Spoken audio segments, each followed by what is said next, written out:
knows me, they know I came from a very small town. And if people know me longer, they also know that I was a very closed-minded person. I didn't let a lot of people in. I didn't let people know that if I was hurting, I fought my own battles on my own. Until I was put through something that a young girl shouldn't go through at a very young age. The start of it was my parents were splitting up. It wasn't my biological dad, it was my stepfather, but he was a big part of my life. He was there when I didn't have anybody else. I didn't have a father figure. He stepped up to the role and did a really good job. And so when they split and got a divorce, it was very, very hard for me. I was stuck in a deep, dark hole for a long time, and I thought to myself I was never going to get out of it. I was never going to find that comfort again of coming home to a happy place. So my junior year of high school, I met this person that I did not know that was going to change my life this drastically. I didn't let anybody in. I had my clique and that was it. I had my good friends, but I never really had a best friend. I never really had someone that no matter what, I know she was going to be there. So when I was going through all this stuff and all the trials and tribulations, I needed someone to confide in, but I didn't want to because I was scared for the judgment and to be looked down upon. So when this new girl came to our school, she was going through a lot as well, and she started working at the same place I did. And we kind of started to build a relationship on just ranting about everything that we were going through. That's all it was. It was just, you get to work and you just rant about all the things you're going through that day. If you had a bad day, you went to that person. And I never really thought that I was going to have a sister come out of it. I really didn't.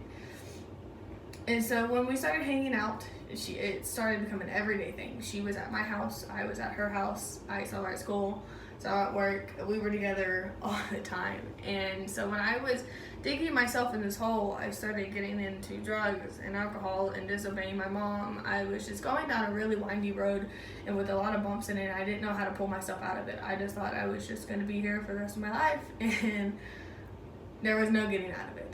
Until finally one day life hit and she was right there. She came in and just told me everything's gonna be okay. And people say that a lot, that everything's gonna be okay, but when you talk to that one person and they truly mean it, that's when it impacts you the most. So when I was going through all this and she was always there, I trusted her. She became one of my closest friends and she gave me the best advice. She was the one person that I knew I could trust with my whole heart. She ended up moving into my house when I was senior year, and she just became part of the family. She grew up 4 hours away from Utopia, so she came down here to live with her grandparents, and she needed to get out. She came to my house, and she became part of my family. She went to Thanksgiving with us, Christmas. She called my grandparents Granny and Pawpaw. She calls my mom Mom. You know, my dad is Dad, and my brother is her brother. She just became such a big part of my life, and she really, truly pulled me out of such a dark place.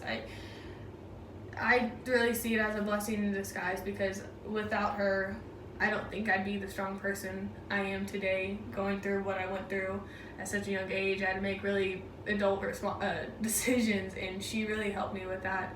And honestly, I'm so grateful for her, and she has made me such a better person. She's made me very strong-minded and open-minded as well, because I was a very closed-minded person. And she's opened up my heart to many things, and she is that one person that I know will never leave my side, and I have her in my life forever.